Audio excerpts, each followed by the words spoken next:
రాష్ట్ర ప్రభుత్వం ఎఫ్ఆర్బిఎం కింద తీసుకున్న అప్పులు 51,277 కోట్లని చెప్పారు.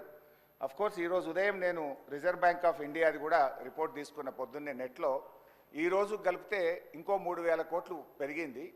ఆల్రెడీ ఇంతకుముందే 2003వ తారీఖు 5వ తారీఖు తీసుకున్నారు. ఇవాళతో కలిపితే ఇంకో 1000 పెరిగింది.